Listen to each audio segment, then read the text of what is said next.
వసే వసే, ఎందుకే ఆ ఏడుపిప్పుడెందుకు? ఏం కొంపలు మునిగిపోయాయని? కొంపలు మునక ఏమైందండి?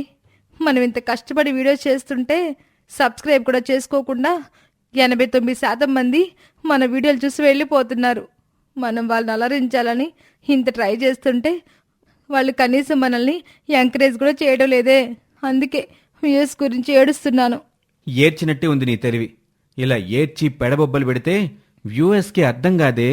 మన ఛానల్ని, మన స్టోరీస్ని సబ్స్క్రైబ్ చేసుకొని చూడమని వ్యూయర్స్ని ప్రేమగా రిక్వెస్ట్ చేయాలి. ప్లీజ్ వ్యూయర్స్, మా స్టోరీని చూడడానికి ముందే మా ఛానల్ని సబ్స్క్రైబ్ చేసుకొని స్టోరీ పూర్తయ్యాక కామెంట్ బాక్స్లో మీ అభిప్రాయాన్ని చెప్పండి. మీకు మా స్టోరీ నచ్చితే లైక్ చేసి మమ్మల్ని ఎంకరేజ్ చేయండి. అందరికీ నమస్కారం. ఈరోజు మనం తెలుసుకోబోతున్న కథ విధవ కూతురు. బిన్నగుంట అనే ఊరిలో చక్రపాణి అనే పెద్ద మనిషి ఉన్నాడు. అతనిది ఆ ఊళ్ళో గౌరవమైన కుటుంబం, పైగా ఉమ్మడి కుటుంబం కూడా. అందుకే ఈ రోజుకి ఆ ఇంటి ఆడవాళ్ళని కాని మగవాళ్ళని కాని ఆ ఊరి జనం చాలా ఉన్నతంగా మర్యాదగా చూస్తారు. అలాంటి ఆ కుటుంబానికి కాని ఆ ఇంటికి కాని చక్రపాణి తల్లి వయసుకి వృద్ధురాలైన చిన్న గౌరమ్మే పెద్ద దిక్కు. ఆమె కోరిందేదైనా ఆ ఇంట్లో నడిచే తీరాలి. అలాంటి చిన్న గౌరమ్మ ఒకరోజు తన పెద్ద కొడుకు చక్రపాణితో ఇలా అంటుంది. ఓరే చక్రం, నిన్న సాయంత్రం ఒక కోయిదర్ని కలిశానురా. అతను ఏమన్నాడంటే మన నందినికి పెళ్ళి ఈ మాసంలో కానీ వచ్చే మాసంలో కానీ చేసేస్తే ఆ తర్వాత నేను ఎప్పుడు పోయినా మీ నాన్న దగ్గరే చేరుకుంటానంట్రా. అలా చేయలేదంటే నేను మరో జన్మకి ఆయన్ని కలవలేనంట్రా. అమ్మా, అలాంటి కోయదొరల మాటలన్నీ ఎలా నమ్ముతావే? వాళ్ళేదో పొట్టగూటికి అలాంటి జాతకాలు చెప్తారు. అందులో నిజాలు ఉండవే. పైగా మన నందినికి ఇప్పుడు 9 ఏళ్ళు. ఈ వయసులో దానికి పెళ్ళేంటే? చట్టాలేమీ ఒప్పుకో. 9 ఏళ్లకే పెళ్ళేంటా? మరి నాకు 9 ఏళ్లకి పెళ్లి కాలేదు, 13 ఏళ్లకి నిన్ను కానలేదా? అమ్మా, అప్పుడంటే ఆ రోజులు వేరే. ఇప్పుడలా చేయకూడదు. గవర్నమెంటు ఊరుకోదు. అంతేలేరా, నిన్ను నవమాసాలు మోసి కన్నదాన్ని. నా కడసారి కోరిక కూడా తీర్చలేనంత పెద్దవాడివైపోయావు కదూ. సరే, నీ ఇష్టం వచ్చినట్టే కానీలే. కడసారి కోరిక నీకేమే? నువ్వు బాగానే ఉన్నావు గదా. అంటే నేను పోవాలని కోరుకుంటున్నావేంట్రా చక్రం? అంతేలే, నిన్ను కడుపున మోసిందాన్ని కదా నన్ను కాటికి మోసేసి బరువు దించేసుకోవాలనుకుంటున్నావన్నమాట. సరేలే, నీకే అంత పాసం లేనప్పుడు నేను పాకులాడిన ఉపయోగం ఏంట్లే అంటూ కొడుకుని తన ఏడుపుతో బ్లాక్మెయిల్ చేసైనా తన మాట నెగ్గించుకోవాలి అనుకుంటుంది ఆ ముసలమ్మగారు. అలా మొత్తానికి తిండి తిప్పలు మానేసి ఏడుపులు పెడబొబ్బలు పెట్టి మరి తన 9 ఏళ్ల మనవరాలు నందినికి తమ బంధువుల్లో కుర్రాడైన 15 ఏళ్ల రవికి పెళ్లి జరిగేలా చేసింది ఆవిడ. అలా ఆ బాలజంట పెళ్లి అనే బంధంలో ఏముందో తెలియకముందే దంపతులైపోయారు.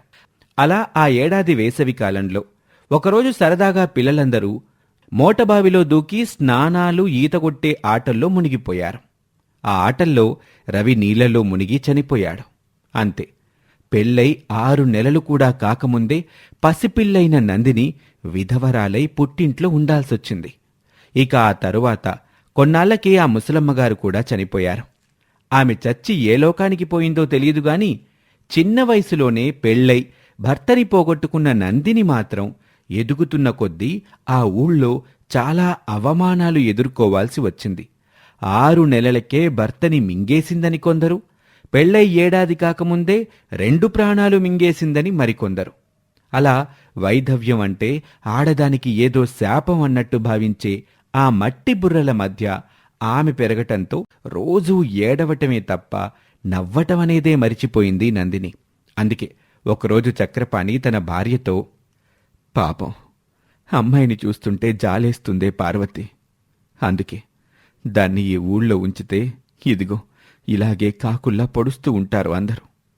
సిటీలో ఉండే నా స్నేహితుడు బైరాగి దగ్గరుంచి కనీసం చదువైనా చదివిస్తే రేపు దాని ఒంటరి బ్రతుకు అది బ్రతుకుతుంది అంటూ తన కూతురు నందినిని సిటీకి పంపించేశాడు చక్రపాణి. అక్కడికి వెళ్ళాక ఎన్నేళ్లైనా మళ్లీ నందిని ఊరికి తిరిగి రాలేదు. ప్రతి నెలా చక్రపాణి అతని భార్య పార్వతీలే వెళ్ళి పట్నంలో ఉన్న తమ కూతురు నందినిని కలిసి వస్తూ ఉండేవారు. అలా ఏళ్లు గడిచాయి. నందిని పెరిగి పెద్దదయింది. చిన్నతనంలోనే వైధవ్యం పొందిన ఆమెకు ఆనాటి సంఘటనలు, ఆ రోజుల్లో ఊరి జనం అన్న మాటలు అన్నీ బలంగా తన మనసులో నాటుకుపోయాయి. అందుకే దేవుడన్నా, దేవుణ్ణి పూజించేవాళ్లన్నా నందినికి కోపం. ఒకసారి తన క్లోజ్ ఫ్రెండ్ లావణ్య నందినికి ప్రసాదం తెచ్చిస్తే అప్పుడు కోపంతో నందిని ఇలా అంటుంది. చూడవే లావణ్య, నువ్వు నా క్లోజ్ ఫ్రెండ్వి కనుక నీకు దేవుడంటే పిచ్చుందని తెలిసినా నీతో స్నేహం చేస్తున్నాను. అదే మరొకరైతేనా వాళ్ళ ముఖం కూడా చూసేదాన్ని కాదు. అసలు దేవుణ్ణి ద్వేషించడమేంటే? అతనే కదా అందరి తలరాతులు రాసేది. ఆ ముక్క చెప్పే 9 వయసులో, నాకు ఊహ అప్పుడప్పుడే తెలుస్తున్న వయసులో ఓ కుర్రాడినిచ్చి పెళ్లి చేశారు. అది జరిగి 6 నెలలు గడవకముందే ఆ కుర్రాడు పోతే నన్ను విధవరాలు అన్నారు, దురదృష్టవంతురాలు అన్నారు. మా ఇంట్లో ప్రతివారిని ఎంతో గౌరవించే మా ఊళ్ళో అతి చిన్న వయసులోనే విధవరాలైన నన్ను మాత్రం మాటలతో టార్చర్ పెట్టారు. వాళ్లేదో చేస్తే మధ్యలో దేవుడేం చేశాడే నిన్ను? ఏం చేశాడా? ఆ వయసులో నాకు జరుగుతున్న పెళ్లిని ఆపలేకపోయాడు. నాకు మొగుడుగా వచ్చిన వాడిని బ్రతికించలేకపోయాడు. ఇంతకన్నా ఏం చేయాలే అంటూ తన ఫ్రెండ్ మీద హీటెక్కిపోయింది నందిని. అలా తన లైఫ్లో వెలిసిపోయిన రంగుల్ని నింపిన దేవుడంటే ఆమెకు వల్లమాలిన కోపం. ఈ విధంగా మరో 5 ఏళ్లు గడిచాయి. చక్రపాణి ఆరోగ్యం పాడవ్వసాగింది. ఆ వయసులో అతనికి విధవరాలైన తన కూతురి మీద బెంగ పట్టుకుంది. అందుకే ఒకరోజు తన భార్యతో, పార్వతి, మన అమ్మాయి విషయంలో మనం చాలా పెద్ద తప్పు చేశామని ఇప్పుడు అర్థమవుతుంది. ఆ రోజు అమ్మ మాట వినకుండా ఉండుంటే దాని జీవితం ఈరోజు వేరేలా ఉండేది. సరిగ్గా పెళ్లి చేయాల్సిన వయసు వచ్చేసరికి నా కూతురు విధవరాలిగా ఉండిపోతుంది. రేపు మనం పోయాక దానికి దిక్కెవరో అర్థం కావటం లేదు. చూడండి, ఇంకా వాళ్ళ గురించి వీళ్ళ గురించి కాదండి ఆలోచించాల్సింది. మన అమ్మాయి గురించి మనం ఆలోచించుకోవాలి. చిన్నతనంలోనే దానికి ఊహ కూడా తెలియని వయసులో జరిగిన పెళ్ళండి. అది బొమ్మల పెళ్లి లాంటిది. దాన్ని పట్టుకొని మనం కూడా ఇన్నాళ్ళు వేలాడాము. అందుకే ఇకనైనా పిల్లకి మంచి కుర్రాన్ని చూసి ఘనంగా పెళ్లి చేద్దాం. ఏ బంధుత్వాలు తెగిపోయినా పర్వాలేదు గాని మన పిల్ల జీవితాన్ని మాత్రం మనం బాగు చెయ్యాలండి అని భార్య చెప్పిన మాట విన్నాక చక్రపాణిలో పట్టుదల పుట్టింది. అందుకే ఎవరు ఏమన్నా పట్టించుకోకూడదని నిర్ణయించుకున్నాడు. విధవరాలైన తన కూతురు నందినికి సంబంధాలు చూడ్డం మొదలుపెట్టాడు. ఆ విషయం తెలిసిన నందినికి ఒక పక్క మనసులో సంతోషం ఉన్నా మరోవైపు భయం మొదలైంది. అందుకే ఆ పెళ్లి వద్దని తండ్రితో చెప్పింది. వద్దు నాన్న, మళ్ళీ నాకే పెళ్లి వద్దు. తెలిసి తెలియని వయసులో నానమ్మ మాట వల్ల నాకు పెళ్లి చేశారు. నన్ను విధవని కూడా చేశారు. ఇప్పుడు మళ్ళీ పెళ్ళంటే నాకు నా అదృష్టం మీద నమ్మకం లేదు నాన్న. మళ్ళీ జరగరానిదేదైనా జరిగితే ఈ లోకం అనే మాటలు పడే ఓపిక నాకు లేదు. చూడమ్మా, తెల్లవారితే కావు కావు అని అరవటం కాకి లక్షణం.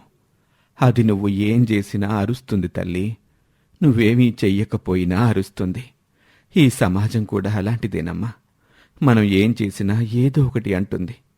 ఈ విషయం తెలుసుకోవడానికి, నాలో ఈ తెగింపు రావటానికి నాకిన్నేళ్లు పట్టిందమ్మా. ఇప్పుడు కూడా నేను నీ పట్ల ఇలా నడుచుకోలేదంటే నాకు పోయాక కూడా ప్రశాంతత ఉండదమ్మా. చచా, అవే మాటలు నాన్న. నువ్వు బాగుండాలి. నేనలా ఉండాలంటే నువ్వీ పెళ్లికి ఒప్పుకోవాలమ్మా. ఇన్నేళ్ళు నా కూతురిని విధవా అని అన్నాను, వైద్యవతి అన్నాను. ఆ పాపాన్ని కన్యాదానం చేసి కడుక్కొని తల్లి. లేదంటే నేనున్నంత వరకు నా నుండి ఈ బాధ పోదు తల్లి అని తాను తీసుకున్న నిర్ణయానికి తన విధవరాలైన కూతురిని 2వ పెళ్లికి ఒప్పించటానికి చాలా బ్రతిమిలాడాడు ఆ తండ్రి. చివరికి తన తల్లిదండ్రుల్ని బాధ పెట్టకూడదు అనే ఉద్దేశంతో విధవరాలైన నందిని పెళ్లి చేసుకోవటానికి ఒప్పుకుంది. దాంతో తాము సెలెక్ట్ చేసిన కుర్రాడితో నందిని పెళ్లిని ఎంతో వైభవంగా జరిపించారు చక్రపాణి దంపతులు. ఈ విధంగా చిన్న వయసులోనే వైధవ్యం పాలైన తన కూతురికి మరో పెళ్లి చేసి ఆమె జీవితంలో రంగులు నింపాడు ఆ తండ్రి.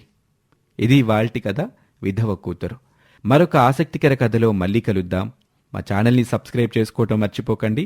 అలాగే సబ్స్క్రిప్షన్తో పాటు పక్కనే ఉన్న బెల్ ఐకాన్ని క్లిక్ చేయటం వల్ల మేము అప్లోడ్ చేసే ప్రతి వీడియో మీకు నోటిఫికేషన్ రూపంలో వస్తుంది. ఈ వీడియోని మీ ఫ్రెండ్స్తో షేర్ చేయండి. Thank you for watching. పడవ ప్రమాదం జరిగిన తర్వాత జలజ తన ప్లాన్ని మార్చుకుంటుంది. శంకర్ తన కూతురికి ఏమీ జరగకుండా కంటికి రెప్పలా చూసుకుంటూ ఉంటాడు. జలజ సరితలు కలిసి పావనిని ఇంటి నుంచి గెంటించే ప్లాన్లు వేస్తూ ఉంటారు.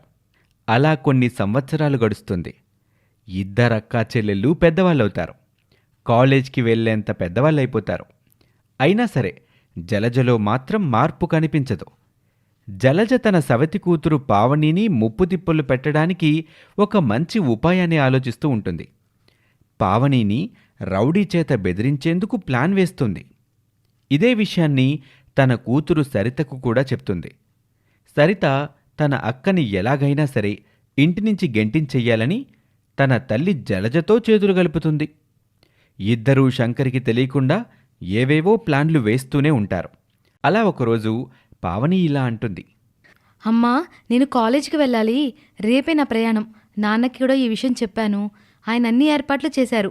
ఇక ఇంట్లో నువ్వు చెల్లి చాలా జాగ్రత్తగా ఉండండమ్మా. మా గురించి నువ్వు దిగులు పెట్టుకోవాల్సిన అవసరమే లేదులే. మేము ఎక్కడున్నా సంతోషంగానే ఉంటాం. ఇకపోతే నీ చెల్లి సరిత అంటావా, దానికేం తక్కువ. అది రాణిలాగా బతుకుతుంది. అప్పుడప్పుడు నన్ను చూడ్డానికి వస్తూ ఉండండమ్మా. అలాగే తల్లి, నువ్వు నీ ఏర్పాట్లన్నీ చూసుకో. వెళ్ళు. ఆ బ్యాగ్లో బట్టలన్నీ సర్దుకున్నావా? అన్ని జాగ్రత్తగా సర్దుకో అంటూ జలజ చెప్పగానే పావని తన గదిలోకి వెళ్తుంది. ఇక ఆ తర్వాత సరిత, జలజ తమ ప్లాన్ల గురించి మాట్లాడుకుంటూ ఉంటారు.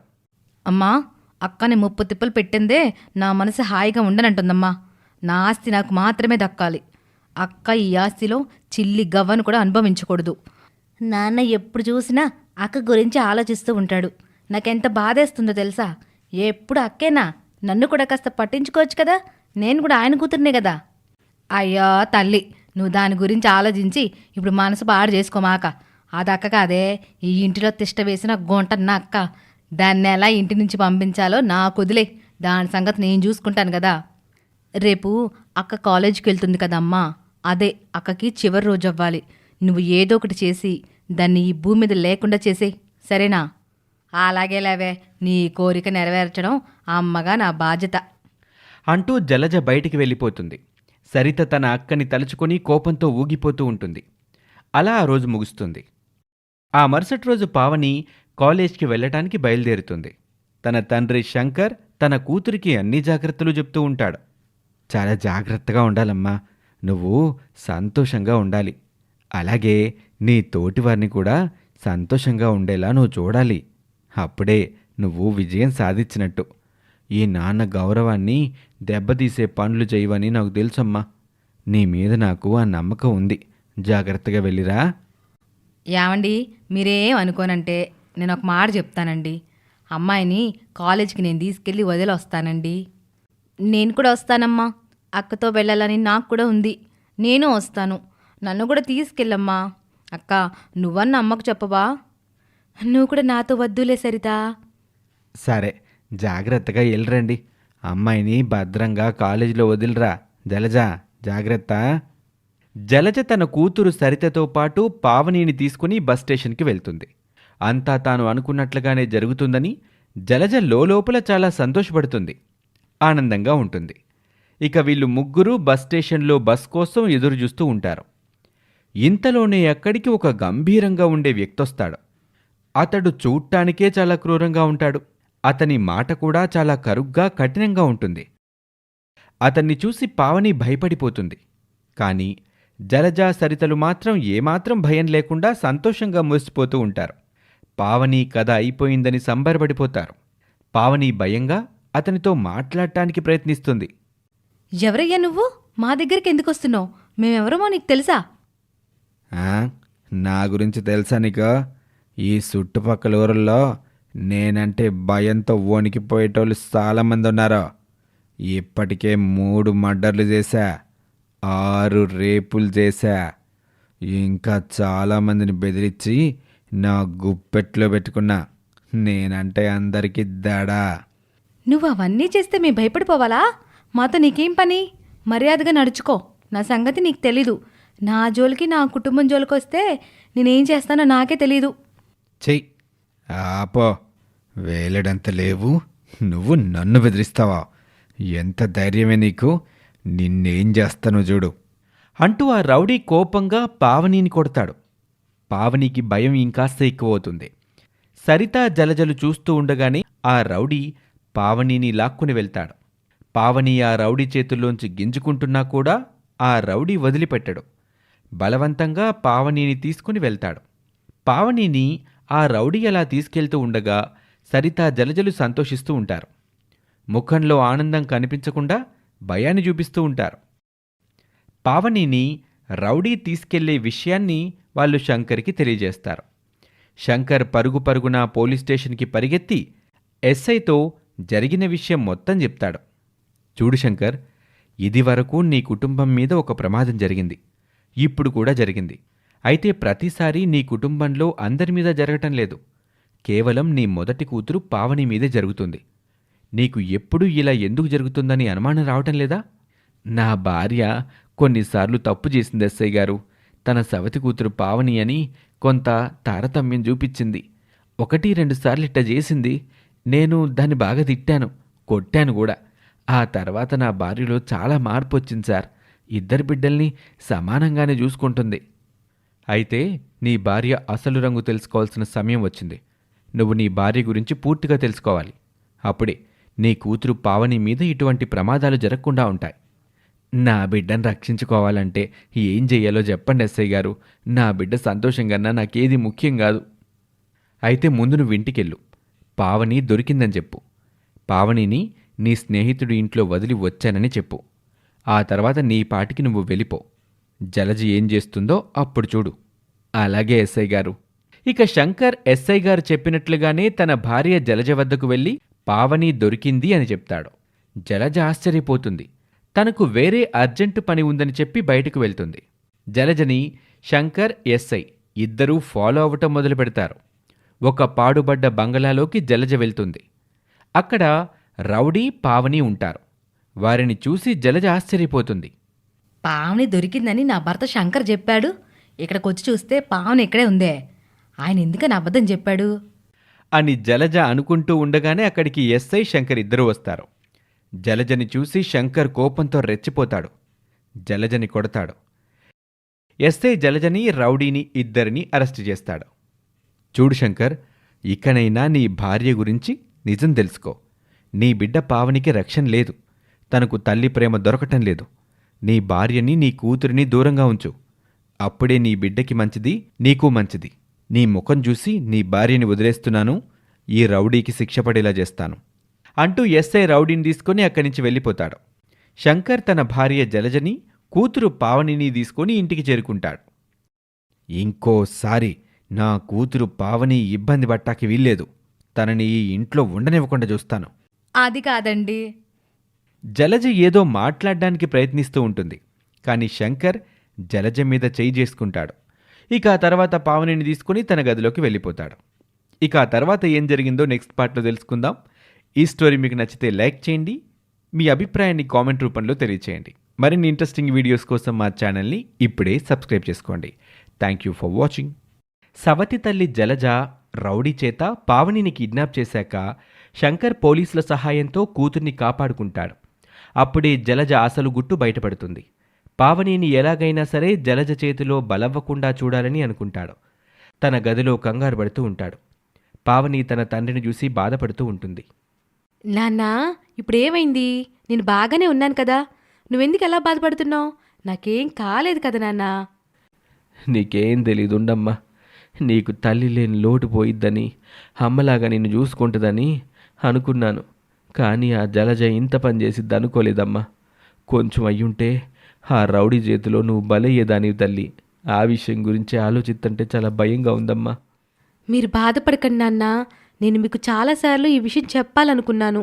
కానీ జలజమ్మే మిమ్మల్ని ఏదో రకంగా ఇబ్బంది పెడుతుందేమోనని భయంతో ఊరుకున్నాను. ఇక ఊరుకునేది లేదమ్మా. ఈ రోజు దాన్ని కడిగి బారేయాల్సిందే. అసలు దాని సమస్య ఏంటి, అది ఎందుకిట్ట చేస్తుందో తెలుసుకు తీరాల్సిందే. పద వెళ్దాం. శంకర్ పావనిని తీసుకుని ఇంటి వరండాలోకి చేరుకుంటాడు. జలజ సరితల్ని పిలుస్తాడు.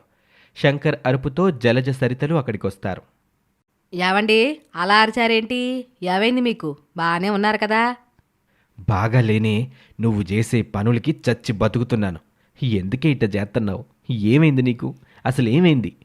నాకేమైందండి, నేను బాగానే ఉన్నా కదా. నువ్వు బాగానే ఉన్నావని ఉంటావని నాకు తెలుసు. కానీ మమ్మల్నే ఎందుకిట్ట బాధ పెడుతున్నావు? పావని నిన్నేం చేసింది? దాన్నెందుకు హింసెత్తన్నావు? ఈరోజు తేలిపోవాలి. నీ మనసులో ఏం పెట్టుకునున్నావో చెప్పేసేయ్. లేకపోతే ఈరోజు నీ ప్రాణాలు దీటాకన్నా నేను వెనకాన్ను. అలా ఆవేశంగా మాట్లాడకండి. నేనేం తప్పు చేశానని ఇలా చేస్తున్నారు? జలజ మాటలకి శంకర్కి కోపం ఇంకా ఎక్కువవుతుంది. జలజని చాచిపెట్టి ఒక్కటిస్తాడు. పిల్లలు పెద్దవాళ్ళయ్యారు. వాళ్ళకి మంచేదో చెడేదో తెలుసు. నువ్వు తప్పించుకోవాలని చూస్తే నీ ఆటలు సాగవు. నిజం చెప్పు. నీ మనసులో ఏం కుట్ర దాచిపెట్టుకున్నావో చెప్పు. పావనికి ఇకపై నీ నుంచి ముప్పు ఉండదని చెప్పు. నీకు ఏం చేస్తే పావనిని విడిచిపెడతావో చెప్పు. చెప్పవే, చెప్పు. ఎంత దాకా వచ్చింది కాబట్టి చెప్తున్నాను వినండి. ఇన్ని రోజులు సహించాను, ఇక ఉండలేను. మీరు ఈ పావనిని పెంచడానికి నన్ను పెళ్లి చేసుకున్నారు. కానీ నన్ను ఏ రోజైనా భార్యగా చూశారా? ఇంటి పని మనిషిలాగే పావని కాయలాగే చూశారు. అప్పుడే నా కడుపు కాలింది. నా బిడ్డ పుట్టిన తర్వాత కూడా మీరు నా బిడ్డను సరిగా చూసుకోలేదు. ఎప్పుడు చూసినా మీకు పావని ధ్యాసే. పావని తిందా లేదా, పావని ఎలాగుంది, ఇలాంటివి అడుగుతారు. కానీ ఏ రోజైనా మేము ఎలాగున్నాం, సరిత ఎలా ఉందని అడిగారా? అందుకేనండి నాలోని మరో మనిషి మేల్కొంది. పావని అడ్డు తొలగించుకుంటే మేము సంతోషంగా ఉంటామని నాకు అనిపించింది. ఆస్తి కూడా మీరు దాని పేరు మీద రాశారు కదా. నా బిడ్డకి చిల్లి గవ్వ కూడా రాయలేదు. మేమేమన్నా ఇంటి బానిసలమా? మీరు చేసిన న్యాయమేనా చెప్పండి. మీ వల్లే నేను ఇలా అయ్యాను. దయచేసి మాకు న్యాయం చేయండి. నీలో ఇంత కుట్ర పెట్టుకునున్నావని తెలీదే. చాలా తప్పు చేశాను. నిన్ను నమ్మి చాలా తప్పు చేశానే. ఇంటి మొత్తాన్ని నడిపించేది నువ్వే కదే. మళ్ళీ నేను నీకేం న్యాయం చేయాలి? నా బిడ్డకి న్యాయం జరగాలి. నా బిడ్డకు కూడా ఆస్తిలో వాటా ఇవ్వండి.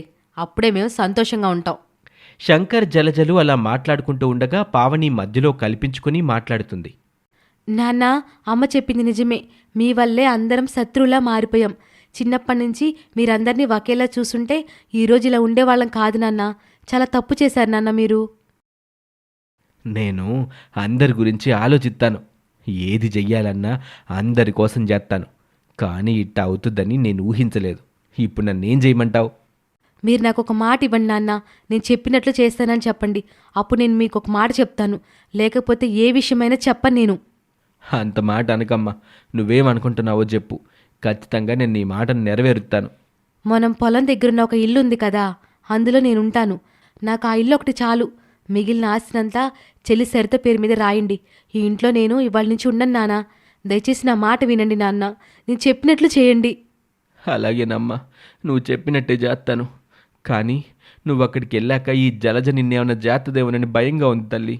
ఇక నేనేం చేస్తాను? అది ఇంట్లో నుంచి వెళ్ళిపోతే నాకు అది జాలు. దాన్ని నేనేం చేయను. నా కూతురు సంతోషమే నాకు ముఖ్యం. ఓసై, నీకిట్ట మాట్లాడాలని ఎట్టా అనిపిస్తుందే? అది నీ కూతురు కాపోయినా ఈ ఇంటి బిడ్డే గదే. దాన్నట్ట దూరంగా ఉంచాలంటే నీకు బాధ వేయటం లేదా? నీలో ఇప్పటికైనా మార్పు వస్తుందనుకుంటే నువ్వు ఇంకా ఇట్టాగే ఉన్నావేంటే? చాలా బాధగా ఉంది జలజ. శంకర్ ఇలా మాట్లాడుతూ ఉండగా సరితకు కోపం ఎక్కువైపోతుంది. అప్పటి వరకు మౌనంగా ఉన్న సరిత ఒక్కసారిగా తన తండ్రికి ఎదురు తిరిగి మాట్లాడుతుంది. నాన్న, అన్నీ అమ్మే చేస్తుందా? అమ్మ చేసింది తప్పని మీరెలా చెప్తున్నారు? ఎప్పుడూ అమ్మను తప్పు చేసిందని తిట్టడం కాదు. మీరేం తప్పు చేశారో తెలుసుకోండి ముందు. నువ్వేమో నీ కూతురు బాగుండాలనుకుంటున్నావు. కానీ మా అమ్మ నేను బాగుండాలనుకుంది. నీ స్వార్థం నువ్వు చూసుకుంటే అమ్మ స్వార్థం అమ్మ చూసుకుంది. ఇందులో ఎవరి తప్పు ఇప్పుడు చెప్పండి. మీ వల్ల నేను మా అమ్మ నరకం అనుభవించింది చాలు. మమ్మల్ని దొంగల్లాగా చూశారు. మమ్మల్ని ఇంటి పని మనుషుల్లాగా చూశారు. కానీ నువ్వు నీ కూతురు మాత్రం ఇంటి యజమానుల్లాగా సంబరపడిపోయారు కదా. ఇక చాలా ఆపు సరిత. నాన్నని ఎదిరించి మాట్లాడతావా? కాస్త నోరు మూస్తావా? తిట్టండి అమ్మా, తిట్టండి. అందరూ మా మీద పడి తిట్టండి. అదే కదా మీకు కావాల్సింది. జలజ సరిత మాటలకి కోపం వస్తున్నా పావని మౌనంగా ఉంటుంది. ఇక మాట్లాడి లాభం లేదని తెలిసి తన బట్టల్ని సర్దుకుంటుంది. నేను వెళ్ళొస్తాను నాన్న. ఇంకా మీకు నన్ను చూడాలనిపిస్తే కబురు చేయండి. నేనే వస్తాను ఇక్కడికి. మీరు మాత్రం నేనున్న ఇంటి దగ్గరికి అస్సలు రాకండి. సరితను అమ్మని బాగా చూసుకోండి నాన్న అంటూ పావని పొలం వద్ద ఉన్న తన ఇంటికి వెళ్ళటానికి బయలుదేరుతుంది. జలజ సరితలు చాలా సంతోషిస్తారు. ఇక ఆస్తిని తమ పేరు మీద రాసుకునేందుకు పన్నాగాలు రచిస్తూ ఉంటారు. చూడండి, మీరు మమ్మల్ని జాగ్రత్తగా చూసుకుంటారన్న నమ్మకం నాకు లేదు. ఎప్పుడు మీరు మీ కూతురు గురించి ఆలోచిస్తారని మాకు తెలుసు. కానీ ఈరోజే మీరు సరిత పేరు మీద ఉన్న ఆస్తి నాకు రాసివ్వండి. మీ గారాల కూతురు పావని చెప్పిందిగా, ఆ మాట నిలబెట్టుకోండి. ఛీ ఉండవే, ఇప్పుడే ఆస్తి మొత్తం రాసేస్తాను. ఈ ఆస్తి కోసమే కదా నీలో ఇంత దుర్మార్గం ఎక్కువైపోయింది. శంకర్ అలా మాట్లాడుతూ ఉండగానే తనకి గుండెపోటు వస్తుంది.